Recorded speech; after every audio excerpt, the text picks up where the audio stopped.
अगजानन पद्मार्कं गजाननं मगर्निशम् अनेकतं तं भक्तानाम् एकतं तम् उपास्महे अपतामपहर्तारं दातारं सर्वसम्पदां लोकाभिरामं श्रीरामं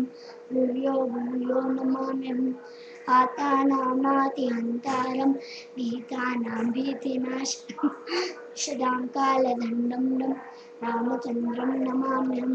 सन्मन्दकवची खड्गी शाभवानधरो युव अर्चन्नमाकृतो नित्यं